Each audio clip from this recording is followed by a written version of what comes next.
Talk Radio. You're in to all things music.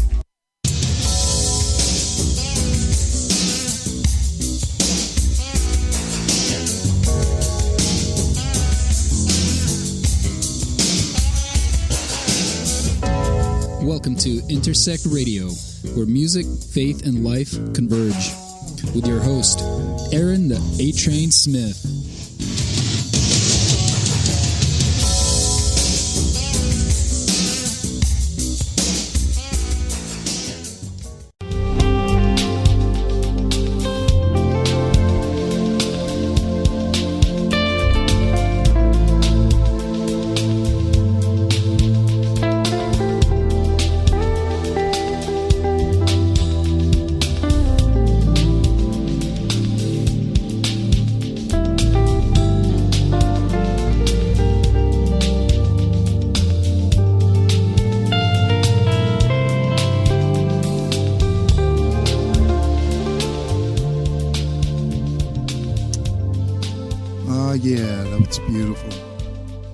Welcome to Intersect, powered by the Intertalk Radio Network. Intersect is a radio program that showcases interviews with Christian music artists discussing how their encounter with Christ not only influenced the direction and intent of their music, but also the direction and intent of their life. I'm your host, Aaron Airtrain Smith, broadcasting live from the Intersect studio here in Nashville, Tennessee. We have a great show for you today with a fabulous guest. But before I introduce him, I'd like to say thank you to the folks at Pitbull Audio and Studio Instrument Rentals, major sponsors of the Intertalk Radio Network, and to all the guys at Innovative Percussion here in Nashville, makers of the finest drumsticks, percussion mallets, percussion publications. Be sure to visit them at innovativepercussion.com. Well, today my guest is a very good friend of mine. We spent a lot of time together making music, creating music, touring, hanging out. He was very instrumental in my salvation. God used him greatly in bringing me to Christ. And I'm just so honored to have him here on the show today. So, ladies and gentlemen, please welcome the one and only Dr. Love, Mr. Michael Rowe. Thanks, Aaron. How are you, Mikey? I'm doing all right. Doing good. Good. What were you about to say? I said it was just a great honor to be called a fabulous guest. Oh, yeah. You're amongst the most fabulous, my friend. Oh, that's great. Always good to hear. Yeah. I was looking at your website today. You've done a lot of solo guitar things that I didn't know you had done. Is that where you're going now? Are you headed in that direction? No, actually, well, I wish. I really enjoy that. That's one of the most gratifying experiences I had making music and recordings. That goes back almost 20 years now. There was a period at Word Records in Waco, Texas, and I guess they're in Nashville too. We've had associations with them over the years with different artists that I've been involved with. And there was this period where they bought a company called Unison, I think, Unison Music. And this was a music company that used to put instrumentals CDs in department stores like Target and stuff like that. They had a little kiosk, and it was mood music. Yeah, mood music, you know. Yeah. And so music for different moods, they put it usually near the greeting cards and stuff. And so when Word Records bought this company, I think it was Judith Hibbard. You may recall Judith. Mm-hmm. Our good friend. She was our A&R person when we were with Myrrh. Yeah. she became in charge of the A&R for that Unison branch. And she started calling all of her friends like myself and Phil Kagi and Terry Taylor, Derry Doherty, other people too, and saying, we need product. We've got so many albums that we have to make. So I was one of the people that was called. And of course I was thrilled by this because they didn't really have any direction for me other than just here's the deadline, just turn it in. Here's the theme. This one's called Daydream. You got to have music that's kind of makes you drift off and daydream. And so we did this record. Myself and Mark Harmon did all the drum programming and bass and a lot of the compositions, sort of, it was kind of like jazz, like you have kind of a head, maybe not necessarily a melody. And some of the things had melodies, but I was able to just paint with my guitar, and play stuff that doesn't usually get heard in a lot of the rock and country stuff that I do normally. Right. So it showed another side. Yeah, you're such a great guitarist. I don't think that was a struggle for you to do. We've often talked about forcing you to move to Nashville. Well, there's a lot of editing, a lot of painting by numbers on that record anyway.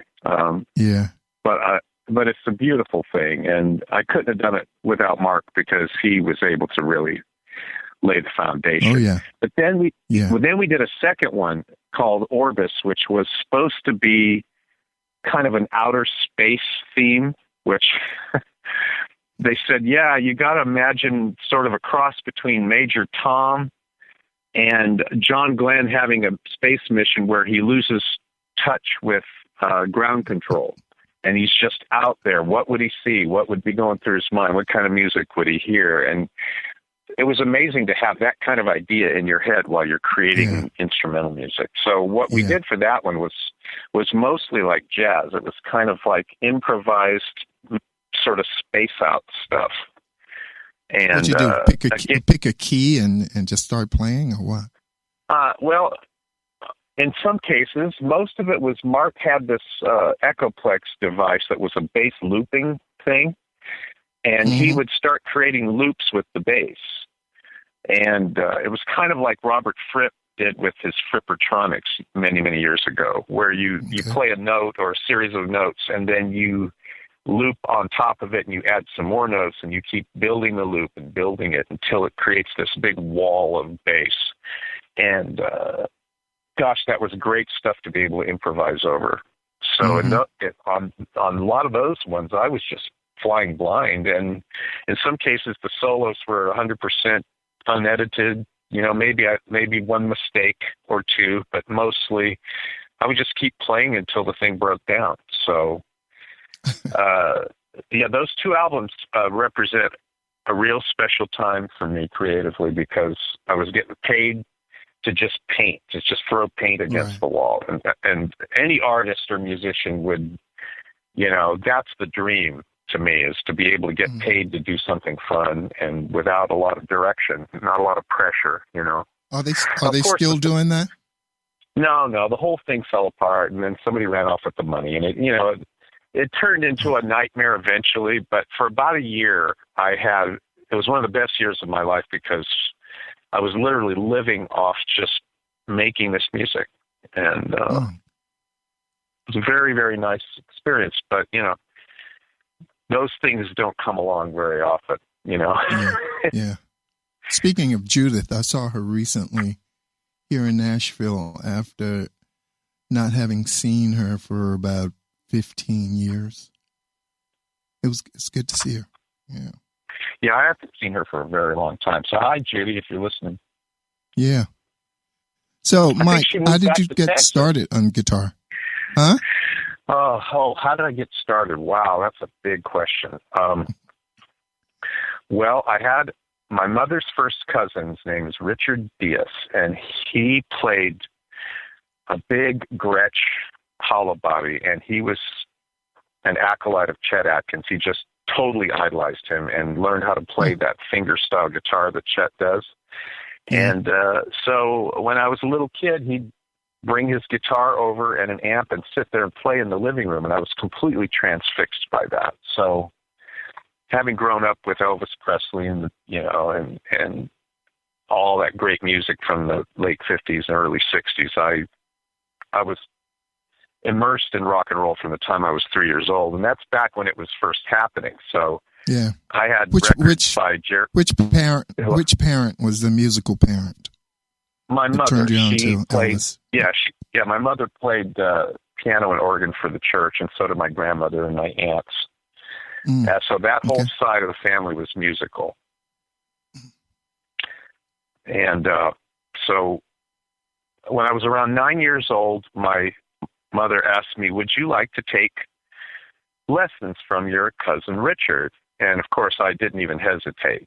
So we borrowed a guitar, a big old Stella guitar from a neighbor lady. And that was like swinging 3 baseball bats. The strings were like about an inch off the fretboard, and it was like rope, and my fingers bled and they got sore.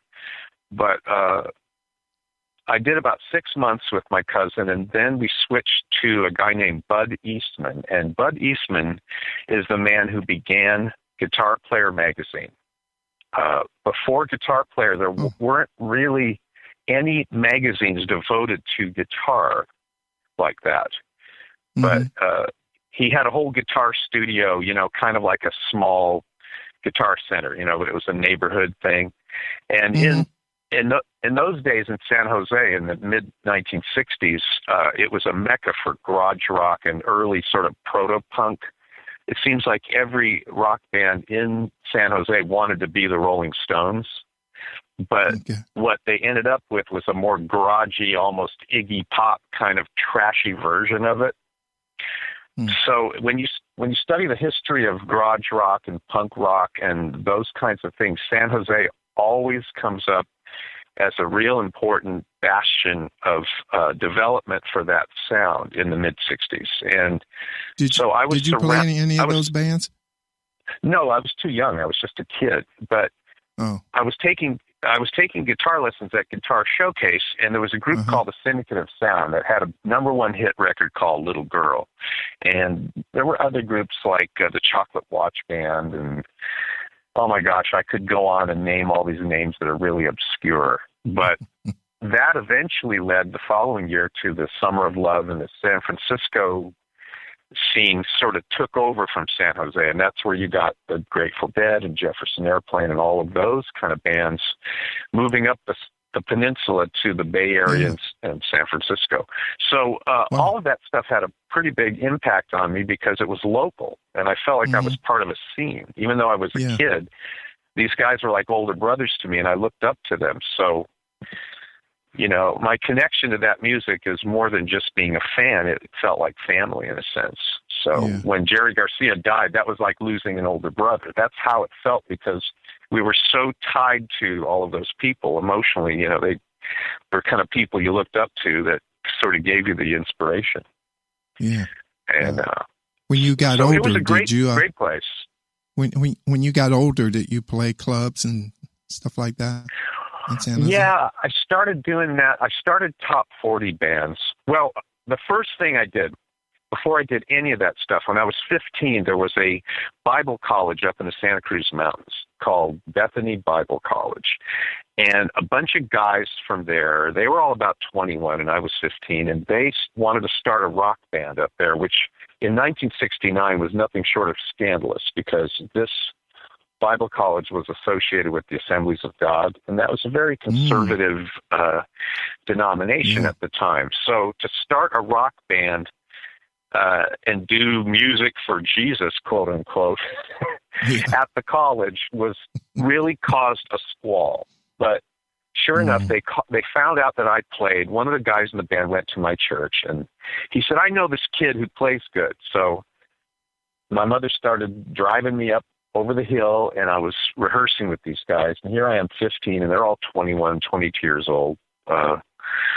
And we started playing all the youth rallies and churches, and a lot of the hipper youth pastors in Northern California heard about this thing, and we started getting all these gigs. And that was a very heady experience for me at 15, because I was hanging out with older guys, and it was a really big group. It was kind of like Blood, Sweat, and Tears and Chicago was sort of our models. Okay. And so we even did some of that stuff. We were doing Spinning Wheel and stuff like that. It was a pretty good group. So one of the most weird things that happened to us is that we were commissioned to do a theme song for a Christ Ambassadors rally down in Fresno at the Selland Arena, which was a great big arena. The guest speaker was Jimmy Swaggart. Oh boy!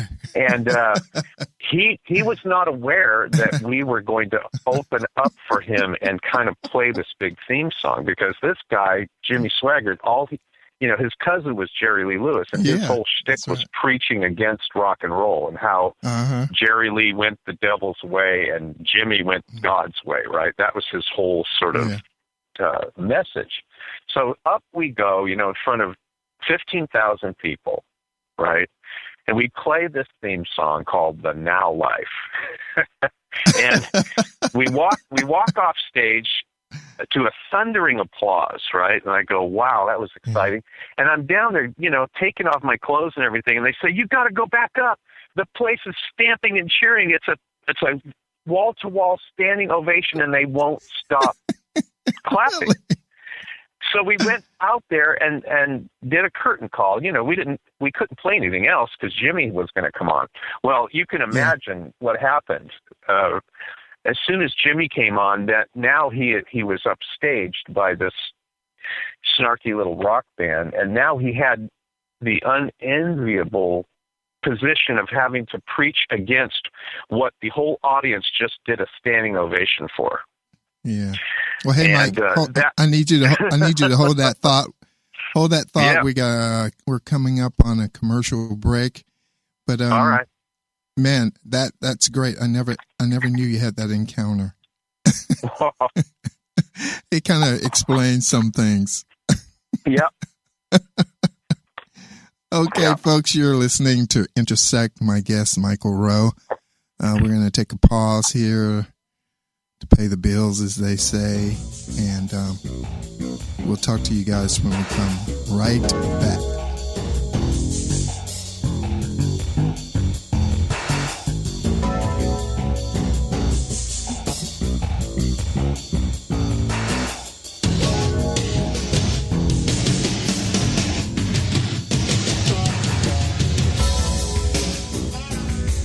Are you serious about your music? Are you ready to run with the big dogs? The experts at Pitbull Audio have the gear to get you into the game. From leading manufacturers like Mesa Boogie, Fender, Pioneer, and American Audio. To sound your best, you need the best. Pitbull Audio can deliver in rehearsal, on stage, and into the big time.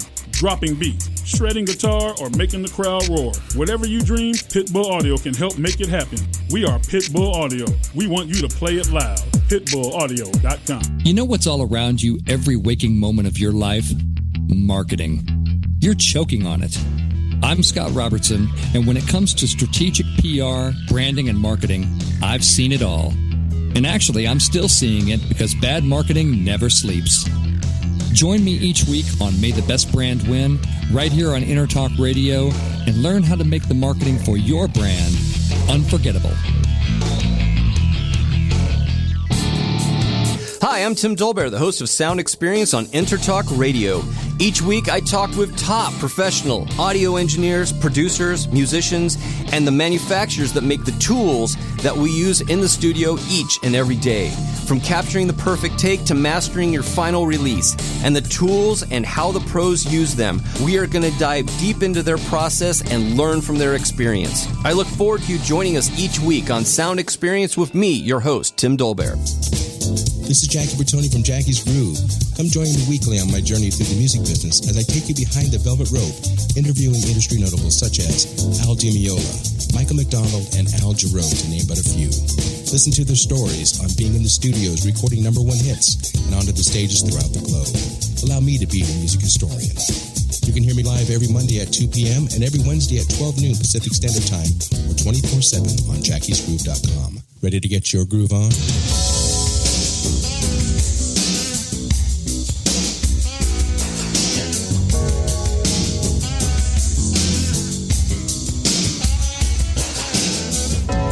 Welcome to Intersect Radio, where music, faith, and life converge. With your host, Aaron the A-Train Smith.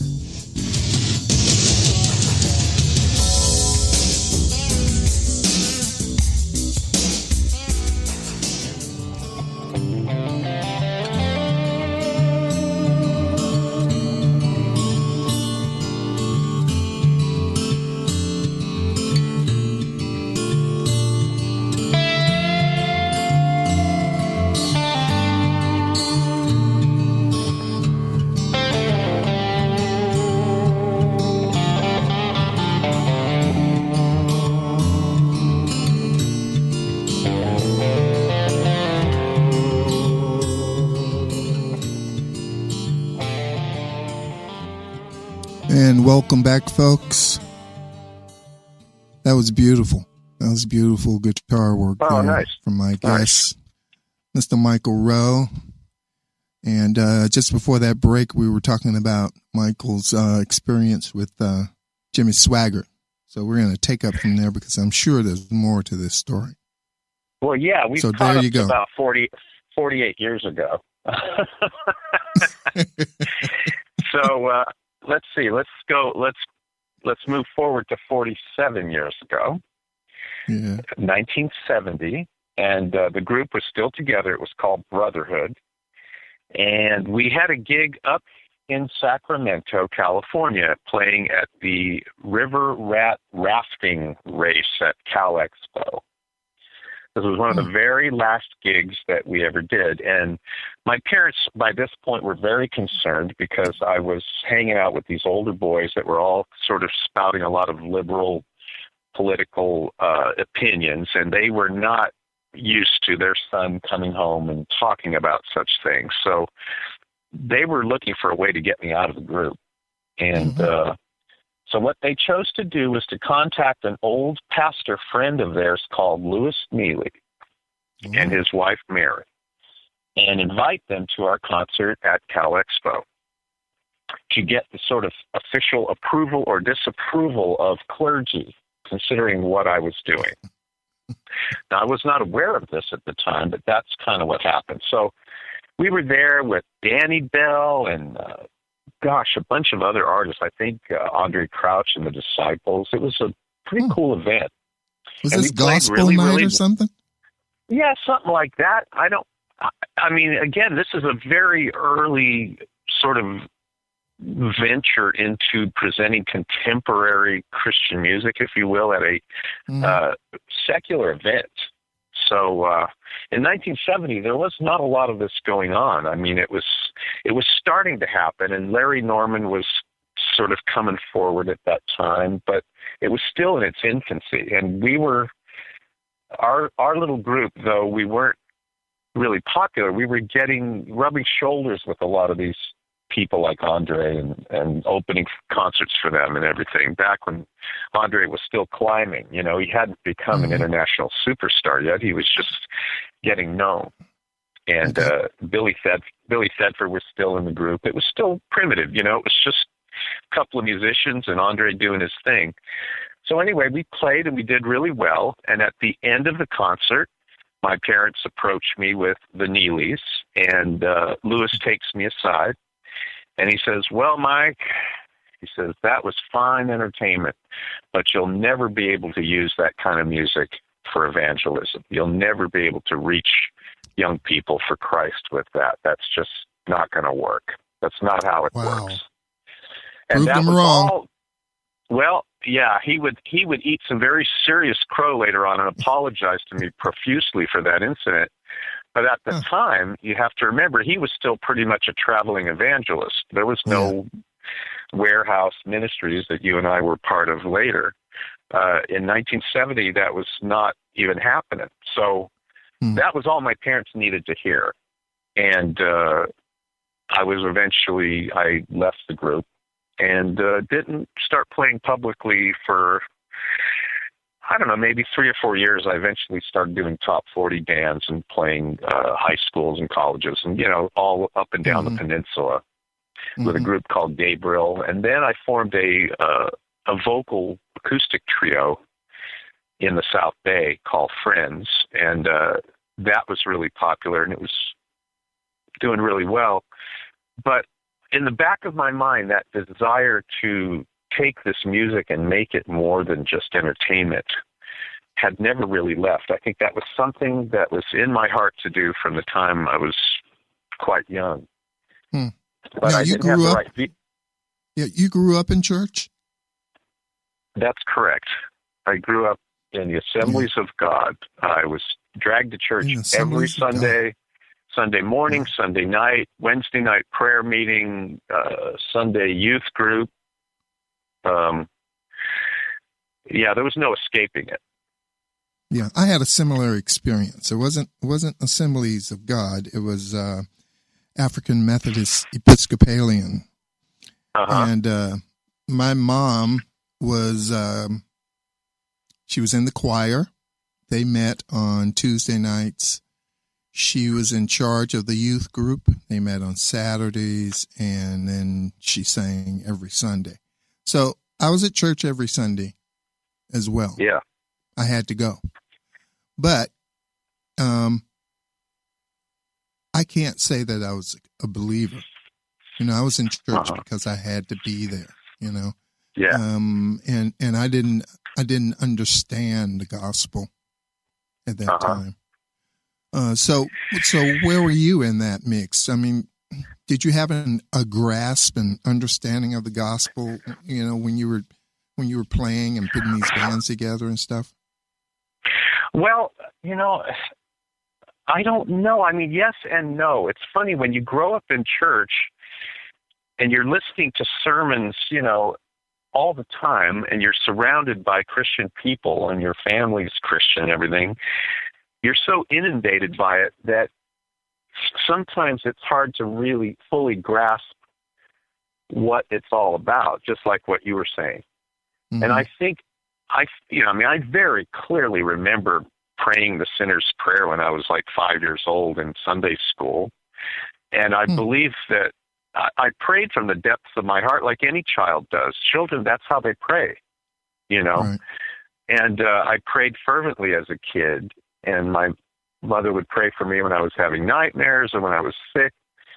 So I was aware of God in that sense, but it was not the same kind of awareness that you have when you grow older and you start to sort of peel apart this onion and try to figure out what it's really all about. So I would say that I had a rudimentary, very simple faith, which is probably the best faith I've ever had. I mean, I look back on those days now, and I realize that I was probably closer to God as a child in that pure sense than as an adult, when it's all mixed up with your intellect and with a lot of other things that can sort of crowd out that sort of simple faith that you had as a kid.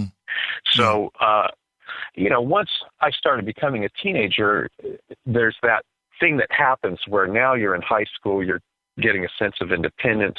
There's a lot of things going on around you, like drinking and drugs and sex and rock and roll and all of these sorts of exciting things in life that you are tantalized by or tempted by. And some of it's good, some of it's not good. But you don't want to feel left out. Nobody wants to feel like they don't know what's going on or they're left out. So I started to have a lot of struggle around that time, because even though I was actively trying to get closer to God personally, there was that pull towards a whole other way of life and a way of, that more freewheeling attitude towards life that was going on around me.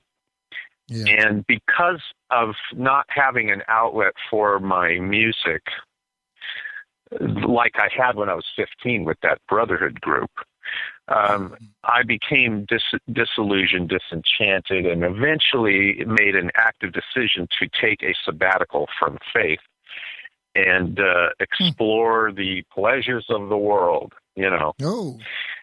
And what was that like? And Oh, it was, well, I was warned severely by some really good friends of mine saying, you know, this may not end up the way you want. You may think that you can take your little dinghy out in the ocean and survive, but, you know, you get far enough away, you may not be able to find your way back, or you may come back shipwrecked.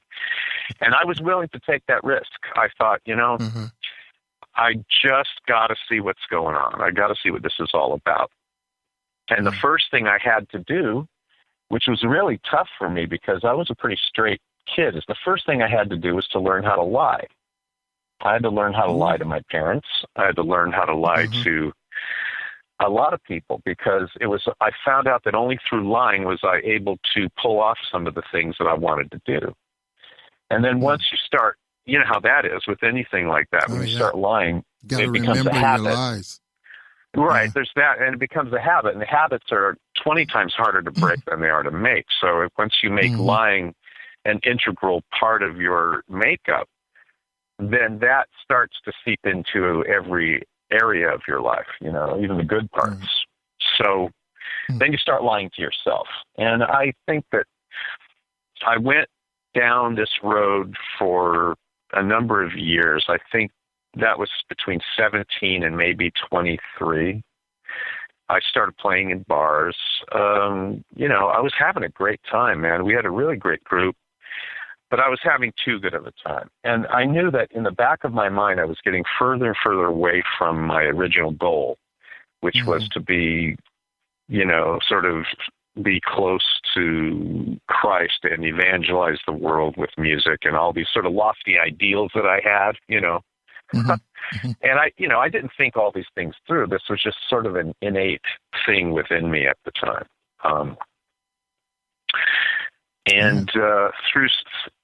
I think the whole story is beyond the scope of this radio show, but to make a long story short, I ended up in a very strange situation, or series of situations that led to probably the most profound encounter with God I've ever had or ever will have, in which I was sort of right up there against him. And it was during that incident and that experience that I felt this call to leave everything, quit my band, and move up to Sacramento and join up with who of all people, the Neelys. But because by that point... Just a minute. What was that thing? What was that that incident, that moment? Well, I'll put it in terms that your listeners can understand. I'm Jake and Elwood Blues, and I'm on a mission from God. I mean, literally, I was told to get me out to a land that you do not know. And that land was Sacramento. You know, if you want to say I heard an audible voice, I heard an audible voice. It was not an audible voice, but I heard it. I heard it as clear as day. And in fact, I heard it so loud that I decided to be like Jonah and turn around and go the other way. And I just said, find yourself some other chump. I'm scramming. I'm not going to do this. I don't want to leave San Jose. I don't want to leave my band. I don't want to leave the lifestyle that I've carved for myself, my independence. The last thing I want to do is to move up to that godforsaken city. It's too hot up there, and be with those people. Even though I had heard, by this point, I had heard about a church that the Neelys had begun called Warehouse Ministries, and that it was a very groovy, cool church that had rock music. It turned out they were doing these concerts every weekend and having all of these contemporary Christian artists come through and do shows. And it was very relevant. It was real happening. A lot of cool young people and artists and musicians hanging around that church. And of course, I would have loved to have been a part of that if it was in San Jose. But it wasn't in San Jose. And the last thing I wanted to do was leave my family and friends and my band. And so what got you to leave, Jonah? Well, I ended up, man, it's like there was a 6-month period where I literally lost my mind. I mean, I ended up in a mental hospital. it was crazy, man. I just couldn't. You can't run from God. If God tells you to do something and it's an unmistakable, undeniable thing, and you pretend it didn't happen and go the other way, things don't work out so well. And in my case, it was about a year, maybe a year and a half, a long, hard climb back to reality. And I heard the call again through another set of bizarre circumstances. And I knew I couldn't escape this. This was something that God was telling me to do. And if I didn't do it, I was going to miss out on something. And eventually I had to start praying to want to do it, because, you know, if there's something you need to do and you know you need to do it, and you don't want to do it, you have to kind of want to do it in some way. You have to have the strength to do it, right? I mean, that's true of anything in your life. It isn't just spiritual stuff. It's like you have to have something in you that makes you get up and do it.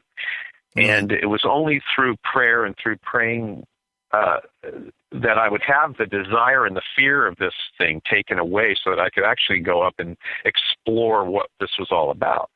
So eventually I did gain that strength, and I got a hold of Lewis and Mary. I told them what happened, and they sort of rolled out the red carpet for me and allowed me to sort of get my feet wet by coming up maybe 3 or 4 days a week, hanging out, getting to know people. And they put me to work right away with this radio show called Rock and Religion that Mary had been doing. That's right. Yeah. And I fit into that really well. I started doing research for it. Eventually I became the announcer, and eventually I became the producer. And that started out as a show that was mainly interviewing contemporary Christian music artists. But once I got involved, the show changed direction to explore the spiritual influences in all of popular music, no matter what they were, not just Christian ones, but every kind. So, you know, we did a show on Earth, Wind, and Fire, and looked into Maurice White's, you know, interest in Egyptology and all that sort of stuff. We interviewed the Brothers Johnson, you know, who had recently become Christians. We did a show on the Doors and talked to Ray Manzarek about Jim Morrison. Oh my gosh, The Who, T-Bone Burnett, all kinds of cool people. I mean, this was a real cutting-edge radio program for its time, and the radio stations loved it because hold that thought, Mike. Oh, you got to cut. You got to cut it off. On another commercial break here. And I want to thank you all for being with us. Hang in there. We'll be right back after a few messages.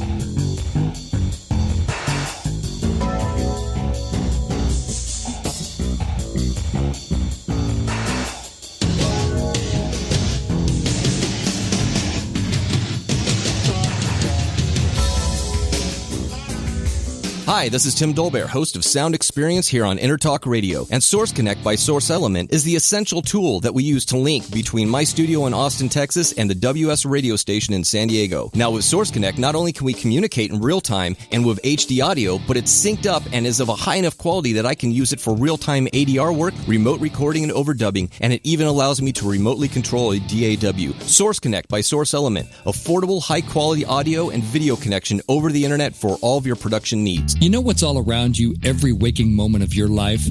Marketing. You're choking on it.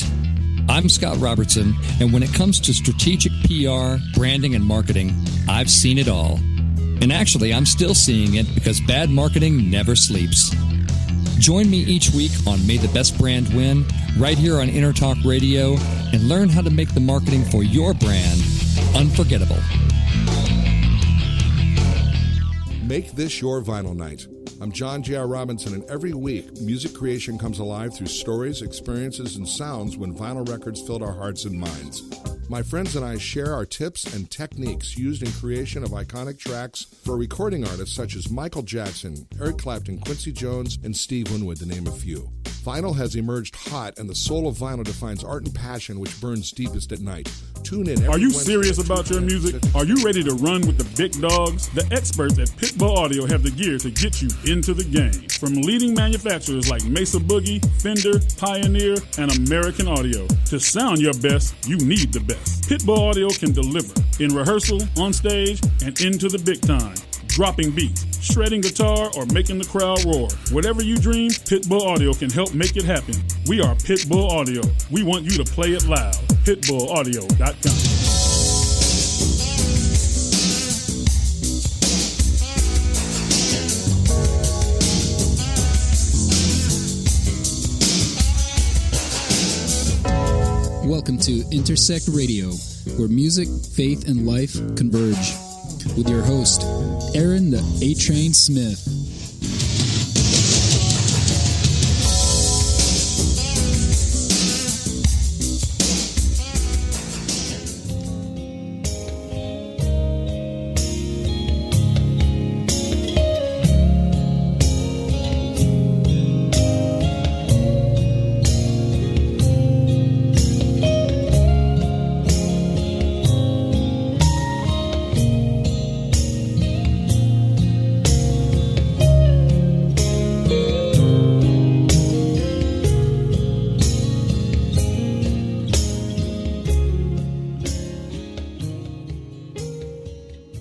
More music by my most fabulous guest today, Mr. Mike Rowe. Mike, before we take up from where we left off there, I'm pretty sure people want to know where they can get this music.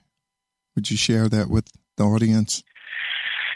Oh, if they like the music they're hearing today, the stuff you're playing, all that stuff is at www.michaelrowe.com. And we also have www.77s.com, which is 77S like Sam.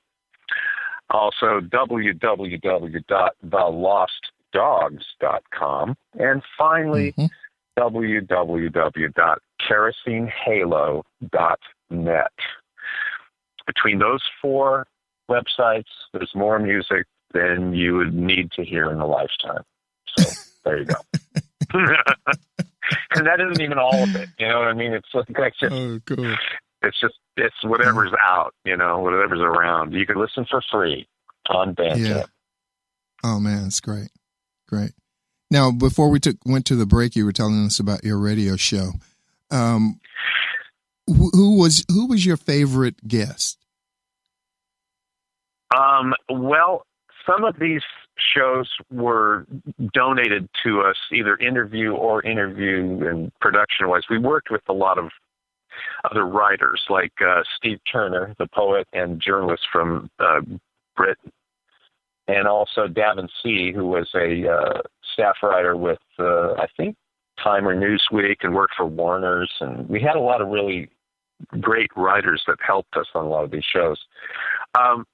I think my favorite of all the shows was the very last show we ever did, and it didn't air because, unfortunately, the FCC deregulated their rulings to have religious programming on. And when that happened, we lost over 50% of our radio stations overnight, because now they had an hour of time that they could free up to sell commercials around. And we tried to accommodate that, but we just were so small time that eventually all of the steam went out of our whole thing and it ended. But we did a show on the Grateful Dead and got to interview Jerry Garcia and Bob Weir and Billy Kreutzmann and the songwriter Robert Hunter and all those guys. That was an amazing experience because they let us into their world and we got to see it, firsthand and talk to them about what was going on with their band and how that related to spirituality. I still have a copy of the first hour that actually did get produced but never aired. But I'll tell you what, that experience was unbelievable for me because I was a huge Grateful Dead fan, and getting to meet these guys and hang out with them and getting to talk to them about something that was really deep like that was a real privilege. I wish the show had kept going because I know we would have had other experiences like that. But that was my personal favorite. But okay, so you're doing that radio show, and you're at Warehouse Ministries now in Sacramento, and so along comes the 77s, but there was something There was something before that. Just tell us how that whole thing evolved.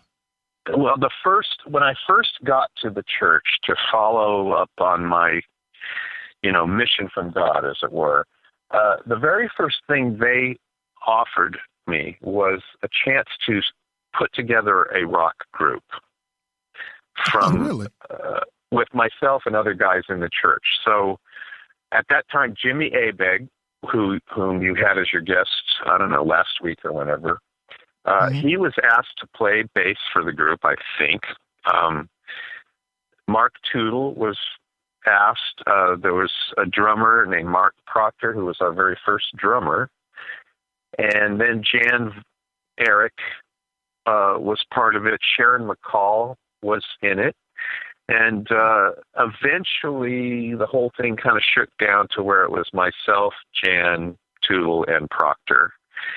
And we called it the Scratch Band because it was just thrown together from scratch. We didn't really have a name. We kept that name for about 3 or 4 years.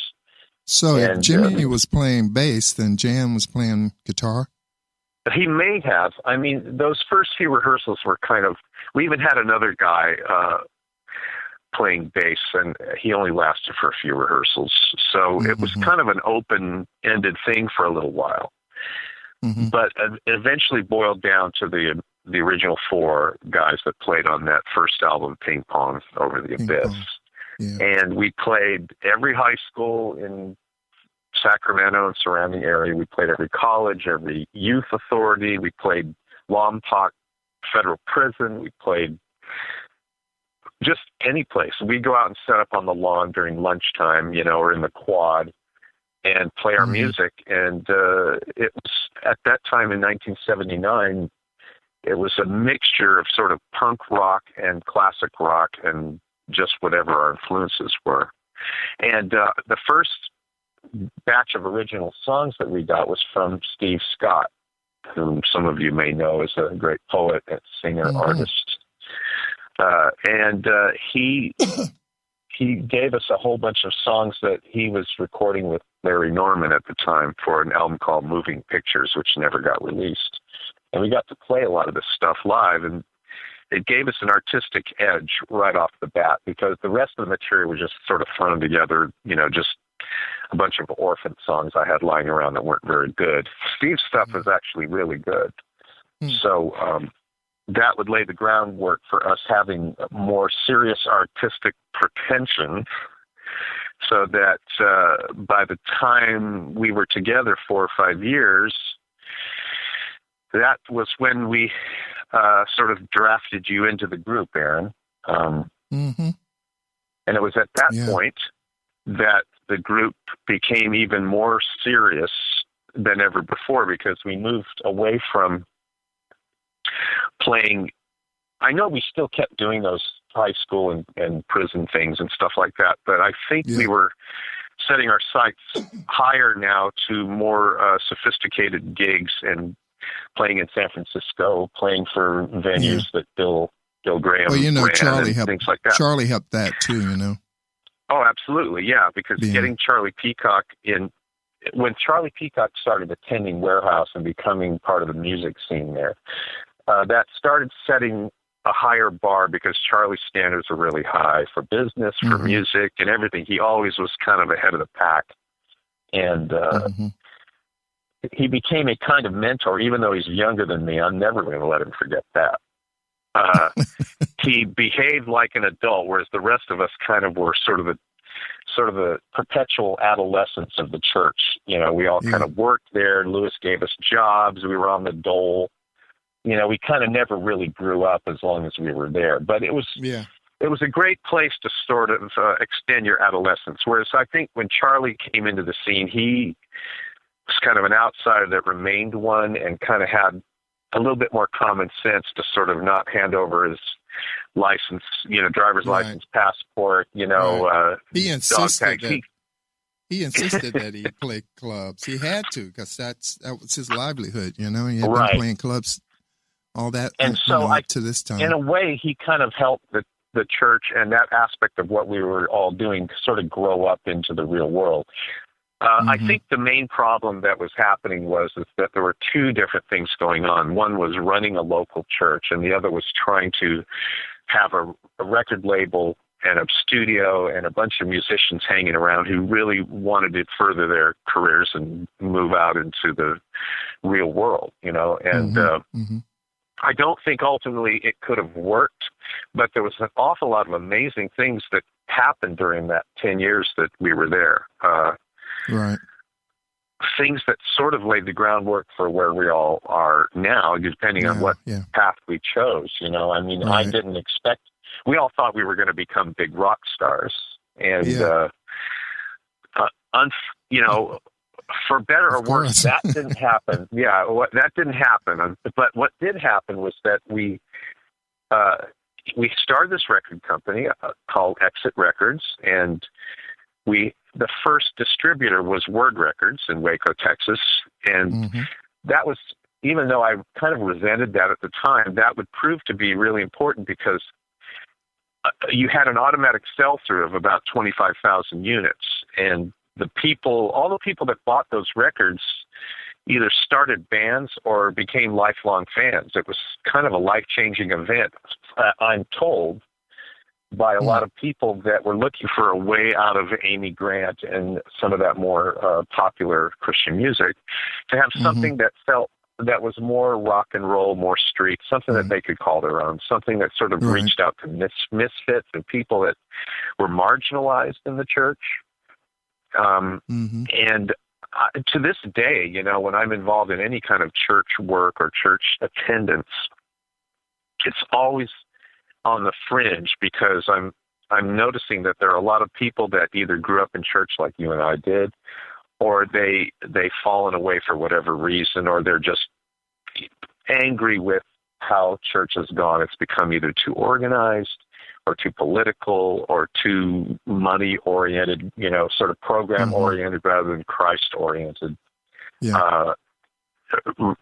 And it leaves behind, you know, people that are actually hurting, the kind of people that Jesus reached out to during his ministry. And so I would hope that at the end of the day, any little part of what any of this was that was important would be something that would speak to and relate to just the common man, you know, people who don't really fit in, who don't know who they are or what they believe or what church is all about, what God's all about, what the gospel's all about. And I've kind of jumped sort of forward a lot of years. I'm skipping a lot of time here because now I'm talking about more of the present than the past. But that 10 years. So what are you doing now? That. Well, the last several years I've just tried to survive making a living from music. You know, it's kind of like when I left Warehouse in March of 1989, which was, you know, 28 years ago.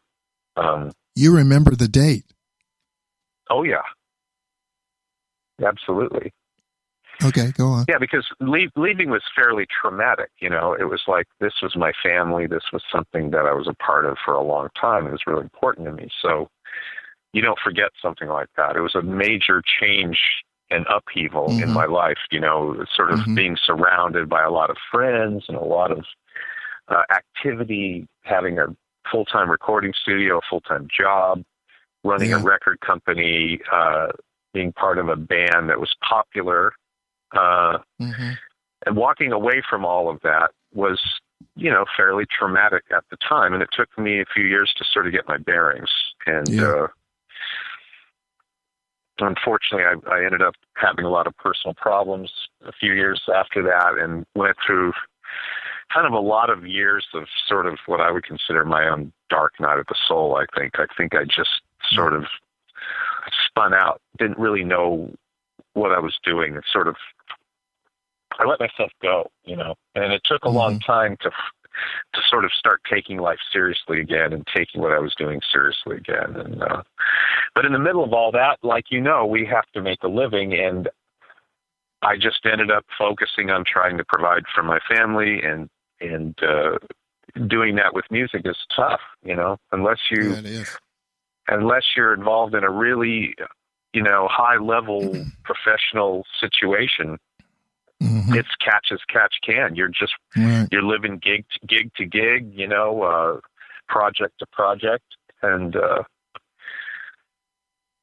but a lot of good music has gotten made because of that. Because usually, when you run out of money and luck, the only thing you know to do is to try to call a bunch of your friends and get some project going, make some more music, book a tour, and it sparks a lot of creativity, even though it's out of necessity. That's one way of doing it. Well, we were talking yesterday, and you're off the road for just a little while.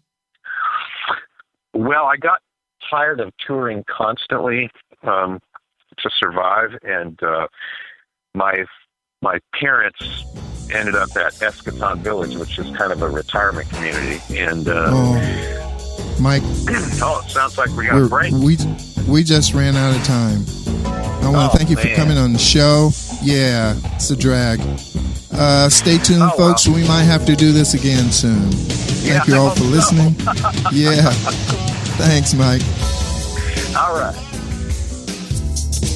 This is Jackie Bertoni from Jackie's Groove.